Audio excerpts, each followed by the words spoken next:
16 পেরিয়ে 22-এ পড়েছি। কেটে গেছে দীর্ঘ 6টা বছর। এর মাঝে একবারও যাওয়া হয়নি গ্রামে। গ্রাম বলতে অচিন্তপুরের কথা বলছি।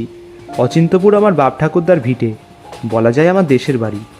আমার যখন 12 বছর বয়স, তখন বাবার চাকরির জন্য আমরা অচিন্তপুর ছেড়ে কলকাতায় চলে আসি। অচিন্তপুরে থাকে আমার জ্যাঠামশাই আর তার পরিবার। অচিন্তপুরের অনেকটা অংশ জুড়েই রয়েছে আমাদের জমিজমা। সেখানে চাষবাস, পোলট্রি ফার্ম, মাছের কারবার আরও অনেক কিছুই আছে। সেগুলো সবই দেখাশোনা করে আমার জ্যাঠামশাই। হঠাৎ এত বছর পর এমনভাবে গ্রামে যেতে হবে তা ভাবিনি। কিন্তু কাল রাতে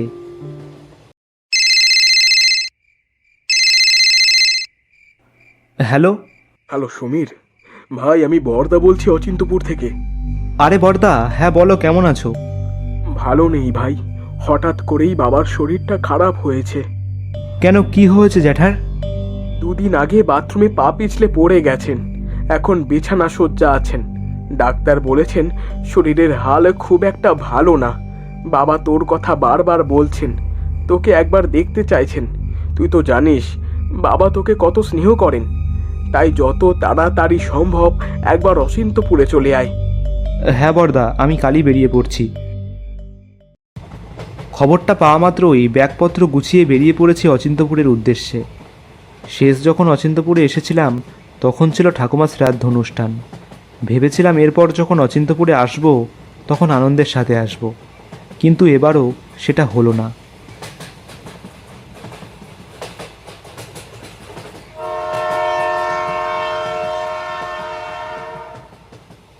প্রায় 4 ঘন্টা পর একটা লম্বা হুইসেল দিয়ে অচিন্তপুর স্টেশনে থামল ট্রেন।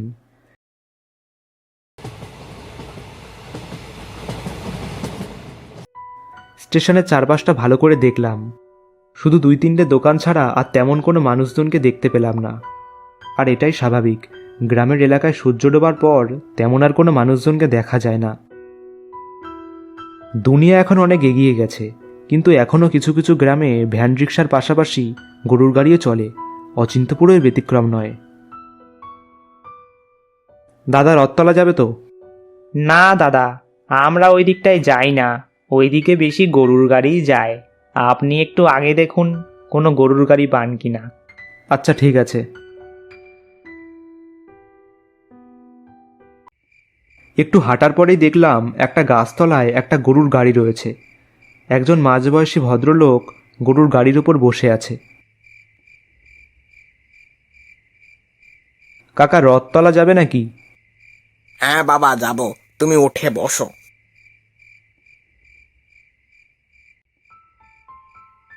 চারপাশ ঘুটঘুটে অন্ধকার, কানে ভেসে আসছে ঝিঝি পোকার ডাক।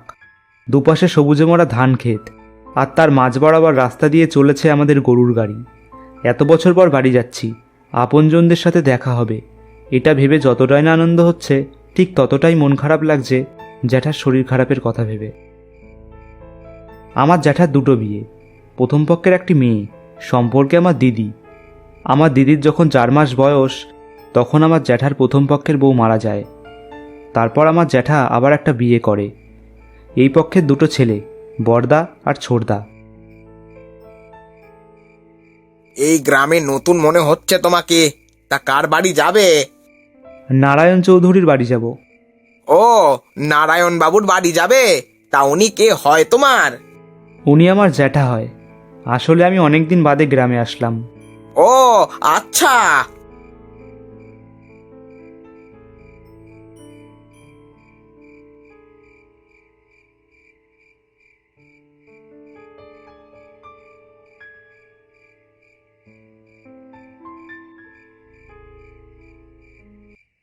প্রায় মিনিট 10 গরুর গাড়ি চেপে চললাম।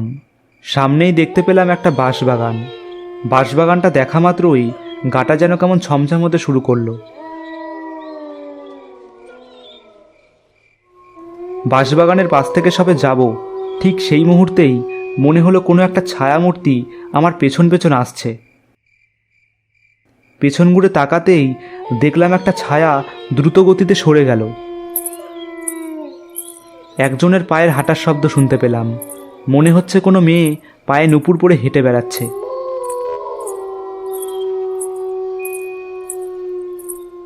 কাকা, আমাদের পেছনে কি কেউ আসছে? কারুর হাঁটার শব্দ শুনতে পাচ্ছ তুমি? হ্যাঁ বাবা, আমিও তো শুনছি, কিন্তু বুঝতে পারছি না কে হাঁটছে।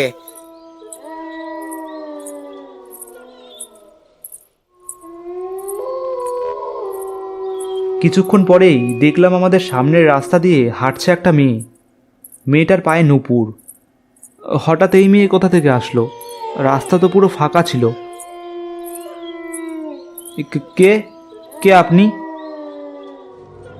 কথাটা বলা মাত্রই মেয়েটা দাঁড়িয়ে গেল। আমরাও গাড়িটা দাঁড় করিয়ে দিলাম। মেয়েটা চুপ করে রইল। খানিকক্ষণ পরেই একটা অট্ট হাসি হাসলো। মেয়েটার হাসিতেই আমার শিরদাঁড়া দিয়ে একটা ঠান্ডা স্রোত বয়ে গেল। আমি তার কাছে গিয়ে বললাম, কে আপনি? আর এভাবে রাস্তার মাঝখানে কেন দাঁড়িয়েছেন? আশ্চর্য তো। মেয়েটা আমার দিকে ঘুরল, তার মুখের এক পাশ চাদরে ঢাকা। আমাকে চিনতে পারছিস না?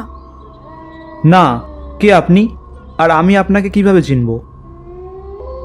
একটা দমকা হাওয়াতে মেয়েটার মুখ থেকে চাদরটা সরে গেল। মেয়েটার মুখটা দেখার পরেই আমার শরীর দিয়ে একটা ঠান্ডা স্রোত বয়ে গেল। মেয়েটার মুখটা আমার চেনা চেনা লাগছিল। দেখ তো, এবার আমাকে চিনতে পারিস কিনা সমু? সমু? এই নামে তো আমাকে শুধু আমার মিনা দিদি ডাকে। আমি যে তোর মিনা দিদি রে সমু। কি বলছোটা কি তুমি? তুমি এখানে? আর তোমার এই অবস্থা কি করে হলো? সব বলবো ভাই, তাই জন্যেই তো তোর কাছে এলাম। তাহলে শোন, 2 দিন আগের ঘটনা।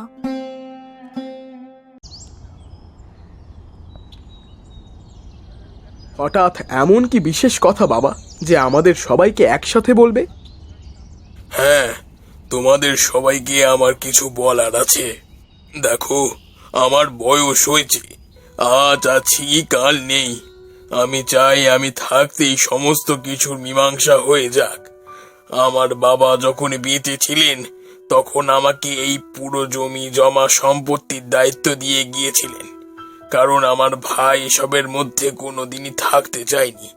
সে অন্যভাবে নিজের মতো করে কিছু করতে চেয়েছিল। আমার বাবা বলে গিয়েছিলেন এই সমস্ত সম্পত্তি যেন সবাই সমান ভাগে ভাগ পায়। তাই আমি ঠিক করেছি একটা উইল করে সমস্ত কিছু 4টে ভাগে ভাগ করে দেব।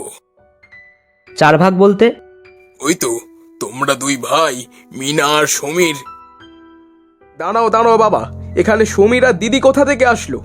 আমরা 2 ভাই এত বছর জান প্রাণ লাগিয়ে দিলাম চাষবাস ব্যবসা বাণিজ্যর ওপর, আর শেষমেশ এই সমস্ত 4 ভাগে ভাগ হবে? হ্যাঁ দাদা, তুই ঠিক কথাই বলেছিস। দেখো রাজীব, আমি এত কিছু জানি না। অফিসিয়ালি এই সম্পত্তি 4 ভাগে ভাগ হওয়ার কথা, সেটাই হবে। এটা কিন্তু আমরা মেনে নেব না বাবা। দিদিরটা না হয় বুঝলাম, দিদিকে না হয় আমরা ওর বিয়ের সময় যথাযথ সোনা দানা টাকা পয়সা দিয়ে দেব, কিন্তু সমীর এখানে কোথা থেকে এলো? এত বছর হয়ে গেল ও গ্রামে এসেছে, ব্যবসার কোনো কাজ করেছে, তাহলে ভাগের বেলায় ও কেন? বাবা, ভাইরা যেটা বলছে ঠিকই বলছে। আমার এই সমস্ত সম্পত্তি লাগবে না। তুমি বরং 3 ভাইয়ের নামে বিল করে দাও। আমার কোনো ভাগের দরকার নেই বাবা। তুমি চুপ করো মিনা, যেটা বোঝো না সেটা নিয়ে কথা বলো না। আমি নারায়ণ চৌধুরী, আজ পর্যন্ত কোনো অন্যায়ের সাথে আপোষ করিনি, এবারও করব না। শকুন্তলা, তুমি তোমার ছেলেদের বোঝাও এই সমস্ত পাগলামি যাতে বন্ধ করে।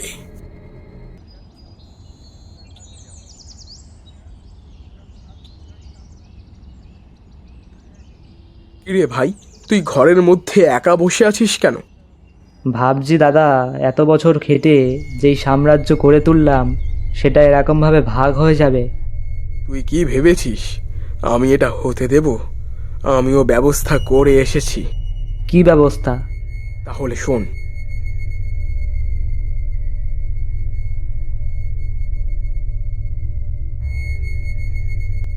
কিন্তু বাবা যদি না মানে?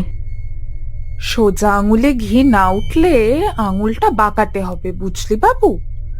এত বছর ধরে অন্যের মেয়েকে মানুষ করেছি, আর আমার নিজের ছেলেরা এত পরিশ্রম করে বঞ্চিত হবে সেটা আমি হতে দিব না। আমি তোদের সাথেই আছি। বাবা, তোমার সাথে আমার কথা আছে। বলো। এই কাগজের ওপর তোমার আর দিদির একটা সই লাগবে। কাগজ আর সই? মিনামা, তুই দেখ তো এটা কিসের কাগজ।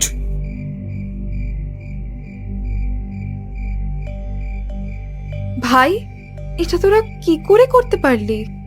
দেখ দিদি, আমরা যেটা করছি ঠিকই করছি। কি আছে মিনা ওই কাগজে?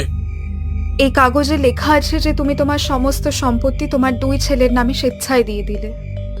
কি এত বড় সাহস তোমাদের? তোমরা আমাকে ঠকিয়ে সবটা নিজেদের নামে করতে চাইছো? এবার বলো বাবা, তুমি সই করবে কি করবে না? আমি বিশ্বাস করতে পারছি না তোমরা এতটা নিচে নেমে গেছো। শকুন্তলা, তুমি তোমার ছেলেদের কিছু বলছো না কেন? আমি আবার কি বলবো? ওরা যেটা করছে একদম ঠিক কাজ করছে। এই সব কিছুতে শুধু ওদেরই প্রাপ্য। শকুন্তলা, শেষমেশ তুমিও? সই করবে না করবে না, না হলে কিন্তু ছুরি চালিয়ে দেবো। কি কি ভেবেছোটা কি আমি ভয় পেয়ে যাব? আমি সই করব না। শেষবারের মতো বলছি, তুমি সই করবে কি করবে না? না, আমি সই করব না। নে সুদীপ, চালিয়ে দে। মিনা! তারপর বাবাকে মেরে বাবার হাত দিয়ে ওরা দলিলে টিপসই নিয়ে নেয়। এখন ওরা তোর কাছ থেকে সই নিতে চায়। তোকে ওরা আমাদের মতো শেষ করে দেবে রে সমু। আমি চাই না তোর জীবনটাও আমাদের মতো শেষ হোক। তুই যাস না সমু, তুই যাস না। আমার ভাবতেও অবাক লাগছে যে সামান্য কিছু সম্পত্তির জন্য ওরা তোমাকে আর জ্যাঠাকে। কষ্ট পাস না সমু, হয়তো এটাই আমাদের পরিণতি ছিল, কিন্তু আমি চাই না যে তোর এরকম কিছু হোক। তুই যাস না সমু, তুই ফিরে যা। না দিদি, আমি ওদের কাউকে ছাড়বো না। যাদের জন্য তোমার এই অবস্থা, জ্যাঠার এই অবস্থা, আমি তাদের উপযুক্ত শাস্তি দেব। আমি এক্ষুনি গ্রামের থানায় যাব। পুলিশ নিয়ে বাড়ি গিয়ে ওদের সবাইকে আমি অ্যারেস্ট করাবো। কিরে দাদা, সমীর তো এখনো এসে পৌঁছালো না, কি হলো বলতো? এসে যাবে ঠিক, চাপ নিস না। বড়দা, ছোটদা, কোথায় সব? আমি এসে গেছি। এ কি, পুলিশ কেন? পুলিশকে কে ডাকলো? পুলিশ দেখেই ঘাবড়ে গেলে নাকি বড়দা? এরপর দেখো কি হয়। ঘরে ঢুকতেই দেখলাম একটা কোণে জ্যাঠা আর মিনা দিদির মৃতদেহটা পড়ে আছে। দেখার পরই আমার হৃদয়ে একটা অদ্ভুত কষ্ট হতে থাকলো। এদের সবাইকে অ্যারেস্ট করুন অফিসার। এরা আমার জ্যাঠা আর দিদিকে সম্পত্তির জন্য খুন করেছে। আহা বাবা সমীর, তুই ভুল বুঝছিস। তুমি চুপ করো জেঠি, তোমার লজ্জা করে না? নিজের ছেলেদের মদত দিতে গিয়ে নিজের স্বামীকে খুন করলে। অনেক পাপ করেছিস, এবার সারা জীবন জেলের ভাত খাবি। অফিসার, এদের সব কটাকে গাড়িতে তুলুন। রাতটা কিভাবে কেটে গেল বুঝতে পারলাম না। এর আগে এরকম বেদনার রাত আমার জীবনে কখনো আসেনি। কত আশা নিয়ে এসেছিলাম, এতদিন পর দেশের বাড়ি যাচ্ছি, আনন্দ হবে, কিন্তু সেটা যে এরকমভাবে নিরানন্দে পরিণত হবে তা কখনো ভাবিনি। যতবার জ্যাঠা আর দিদির মৃতদেহটার ছবি আমার চোখের সামনে ভাসছে, ঠিক ততবারই হৃদয়টা কেঁপে উঠছে। ভাই সমু, কষ্ট পাস না। দিদি, তুমি এসেছো? সবার জীবনের পরিণতি সুখের হয় না ভাই। তুই খুব ভালো থাক, জীবনে অনেক বড় হ, সফল হ। আমি এটাই চাইব। আমি আসি ভাই, বিদায়।